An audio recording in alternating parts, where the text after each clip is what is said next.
राहुल गांधी का एक और विवादित बयान, बुरी फंसी Congress. Rahul Gandhi says, and I quote, "We are now fighting not just the BJP, the RSS, but the Indian state itself." Rahul Gandhi बोले, न सिर्फ बीजेपी आरएसएस बल्कि इंडियन स्टेट से भी लड़ रही है कांग्रेस। राहुल गांधी जी नेता प्रतिपक्ष भारत के हैं। संविधान जिसकी शपथ ली है वो भारत का है और नेता प्रतिपक्ष भारत का कहता है कि हम भारत स्टेट से लड़ रहे हैं। राहुल गांधी को बीजेपी नेताओं ने बताया देशद्रोही। जनता का राहुल गांधी से सवाल, इंडियन स्टेट के खिलाफ लड़ाई का क्या मतलब? Nation that is aggrieved, that is hurt, that feels let down by an irresponsible leader of opposition in Rahul Gandhi. It is our misfortune that we have a part-time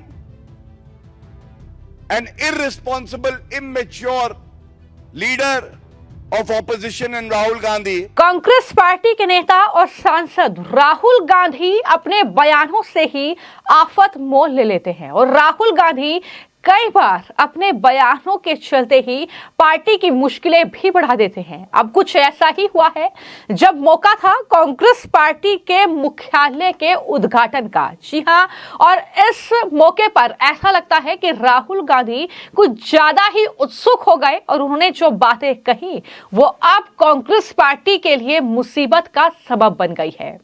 दरअसल राहुल गांधी ने वहां न सिर्फ बीजेपी और आरएसएस के जो प्रमुख हैं मोहन भागवत, उन पर हमला बोला। राहुल गांधी मोहन भागवत को देशद्रोही तक करार दे चुके हैं, लेकिन वहीं पर राहुल गांधी ने इंडियन स्टेट का जिक्र करके मुश्किलें कहीं न कहीं पार्टी के लिए अपने लिए बढ़ा दी हैं। राहुल गांधी ने यह कहा है कि हमारी लड़ाई न सिर्फ बीजेपी आरएसएस प्रमुख मोहन भागवत से है, बल्कि हमारी लड़ाई इंडियन स्टेट से भी है। कांग्रेस पार्टी इंडियन स्टेट से भी लड़ रही है। तो ये राहुल गांधी का बयान, जिसके बाद अब बीजेपी राहुल गांधी और कांग्रेस पार्टी पर हमलावर हो गई है। ये पहली बार नहीं है कि राहुल गांधी ने इस तरह का बयान दिया है, बल्कि राहुल गांधी जो देश विरोधी शक्तियां हैं उनके साथ मंच साझा करते हैं, उनके साथ गुप्त भेंट करते हैं, उनसे फंडिंग लेते हैं और उसके बाद ऐसे बयान देते हैं जो भारत की संप्रभुता के लिए खतरा बनती है। और यह कहना गलत नहीं होगा, ऐसा नेता प्रतिपक्ष राहुल गांधी हैं जो आज कलंक हैं, गैर जिम्मेदाराना है। और इसी के साथ ये तस्वीर देखिए, आज इसका रेलेवेंस और बढ़ जाता है। ये एमओयू साइन किया इन्होंने, हम बार बार इस मुद्दे को उठाते हैं। ये ऐसे देश के साथ पार्टी टू पार्टी एक एमओयू साइन हुआ, आज तक नहीं बताया गया है कि इस एमओयू में क्या लिखा है। यह एक और तस्वीर, देश कहता है ये गांधी और सोरस एक हैं। आप बयान देते हैं राहुल गांधी, वो देश के खिलाफ देते हैं। और इसीलिए हमारे राष्ट्रीय अध्यक्ष जी ने जो बात कही है, मैं समझता हूं कि वो हर नागरिक के जो मन की बात है उसको दर्शाती है। यह सवाल पूछा जाएगा कि आप इस तरह के वक्तव्य क्यों देते हैं, क्यों आप कहते हैं the fight is against the Indian state itself. यह बहुत ही चिंताजनक बात है। इसको लेकर जो बीजेपी के राष्ट्रीय अध्यक्ष हैं जेपी नड्डा, उन्होंने तो हमला बोला ही, लेकिन इसी के साथ साथ कई बीजेपी के दूसरे नेता अब राहुल गांधी और कांग्रेस पार्टी पर बुरी तरीके से हमलावर नजर आ रहे हैं। आरोप लग रहे हैं कि दरअसल जिस संविधान को बनाने की बात कांग्रेस पार्टी करती है, जिस भारत के संविधान की बुनियाद ये कांग्रेस पार्टी ने रखी, अब उसी संविधान की धज्जियां राहुल गांधी उड़ा रहे हैं। अब उसी इंडियन स्टेट यानी भारतीय राज व्यवस्था के खिलाफ कांग्रेस पार्टी ये बातें कर रही है, ये लड़ाई लड़ रही है, ऐसे दावे राहुल गांधी कर रहे हैं। तो कहीं ना कहीं संविधान की मूल भावना को चोट पहुंचा रहे हैं राहुल गांधी, ये लगातार बीजेपी के नेताओं की तरफ से कहा जा रहा है। अब इस पूरे मामले को लेकर जो जेपी नड्डा की तरफ से ट्वीट किया गया है, उसमें उन्होंने राहुल गांधी पर हमला बोलते हुए यह कहा कि कांग्रेस का घिनौना सच जो है वो कहीं ना कहीं राहुल गांधी के इसी बयान के साथ उजागर हो गया है। राहुल गांधी ने यह बात स्पष्ट रूप से कह दी कि जो उनका सपना है, यह कोई रहस्य नहीं है कि राहुल गांधी और उनके इकोसिस्टम के अर्बन नक्सलियों और डीप स्टेट एक्टर्स के साथ गहरे संबंध हैं। ये वो लोग हैं जो भारत को बदनाम, अपमानित और खारिज करना चाहते हैं। कांग्रेस का इतिहास उन सभी ताकतों को प्रोत्साहित करने का रहा है जो एक कमजोर भारत चाहते हैं। यह बड़ा हमला जो है वो जेपी नड्डा की ओर से बोला गया है। इसी के साथ जो मंत्री हैं, केंद्रीय मंत्री हैं हरदीप सिंह पुरी, वो भी राहुल गांधी और कांग्रेस पार्टी पर बरसे। उन्होंने भी साफ तौर पर यह कहा कि ये जो बयान है राहुल गांधी का, ये कांग्रेस पार्टी की मानसिकता को दिखाता है कि किस तरीके से वो बीजेपी और आरएसएस के खिलाफ जो है लड़ सकते हैं, ये हम मान सकते हैं, लेकिन वो तो इंडियन स्टेट के खिलाफ लड़ने की बात कर रहे हैं, वो भारत के राज्यों के खिलाफ लड़ रहे हैं।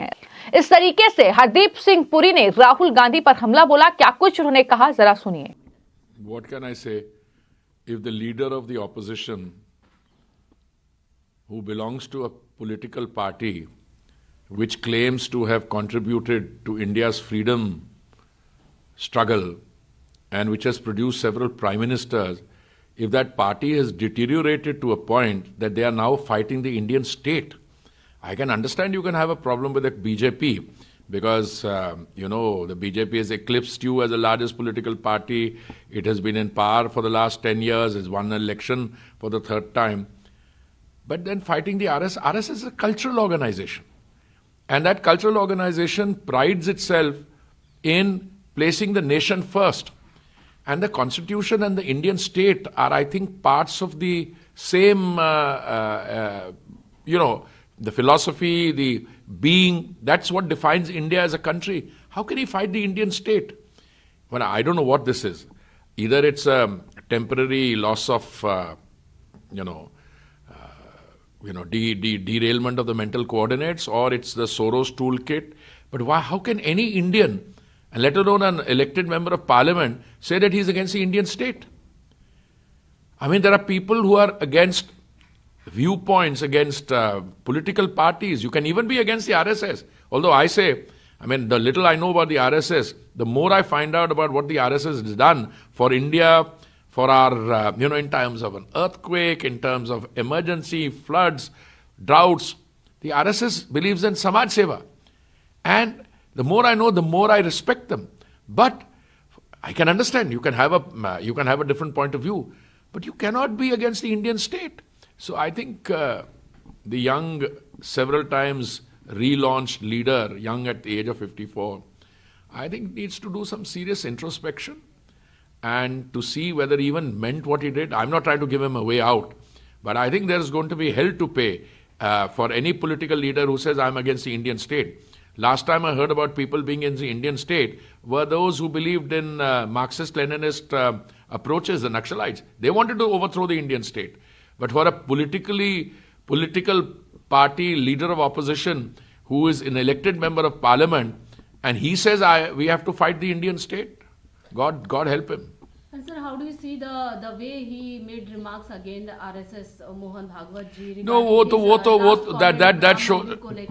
That shows that complete mental equilibrium is now become a disequilibrium.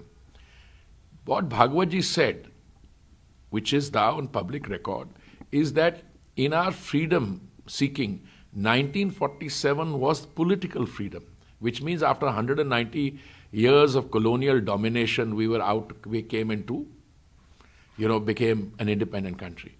But the Ram Mandir building after 500 years, that speaks to a rather cultural and religious, and if I might say spiritual ethos. So it's a perfectly sensible statement. And he can't understand that. Is the Congress party against That sentiment is the Congress party against, and which sentiment is the Congress party going? Then all those people who say that these guys are doing a particular kind of appeasement politic, I mean, I think then they'll be totally right.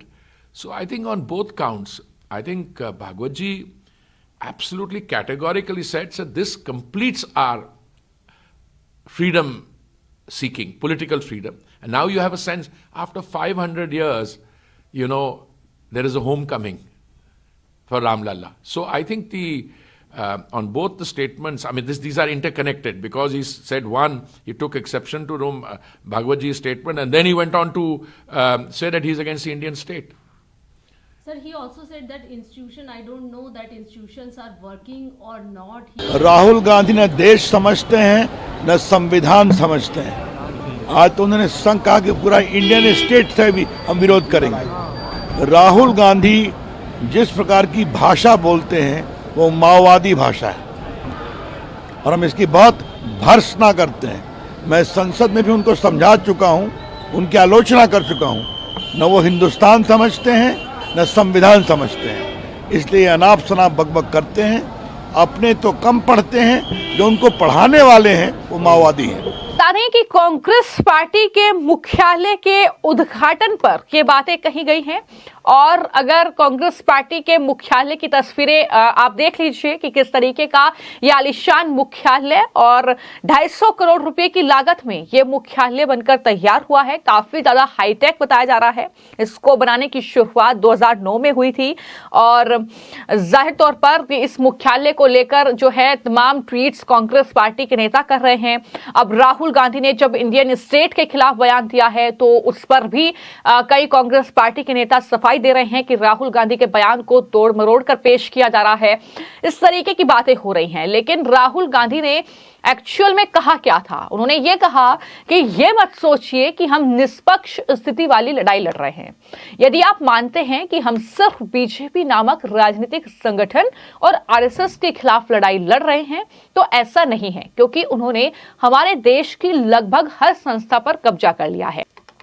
हम सिर्फ BJP नामक राजनीतिक संगठन और RSS से ही नहीं बल्कि Indian state से भी लड़ रहे हैं। ये राहुल गांधी का बयान था जिस पर अब जोरदार तरीके से सियासत जो है वो हो रही है। बीजेपी अब इस पूरे बयान को लेकर कांग्रेस पार्टी को बकसने के मूड में नजर नहीं आ रही है। और जहां तक बात कांग्रेस पार्टी के नए मुख्यालय की है जिसका नाम इंदिरा भवन रखा गया है, आपने वो तस्वीरें भी देखी होंगी कि किस तरीके से बीजेपी की तरफ से पोस्टर भी उस मुख्यालय के बाहर लगा दिए गए कि ये मनमोहन सिंह के नाम पर जो है इसका नाम होना चाहिए। इस तरीके की बातें भी कही जा रही हैं, लेकिन यहां पर सवाल उठता है कि कांग्रेस पार्टी 250 करोड़ रुपए की लागत में अपना मुख्यालय तैयार करती है जो कि काफी ज्यादा हाईटेक है, लेकिन वहीं पर जब प्रधानमंत्री नरेंद्र मोदी नए संसद भवन की नींव रखते हैं, जब वो पूरा प्रोजेक्ट जो है तैयार होता है तो कांग्रेस पार्टी उस पर सियासत करती है और बुरी तरीके से सियासत करती है।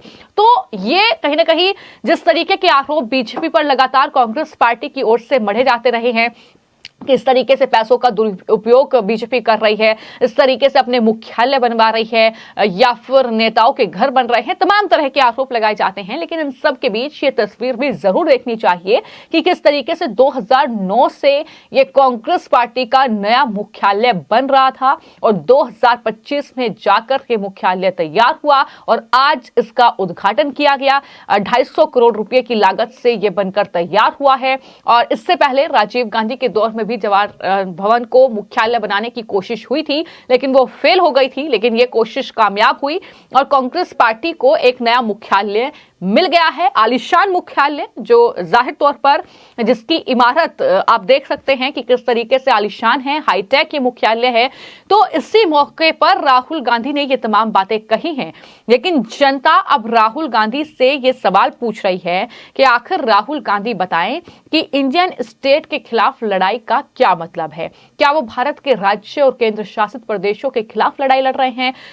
आखिर क्या बयान राहुल गांधी ने दिया है, इसका मतलब क्या है?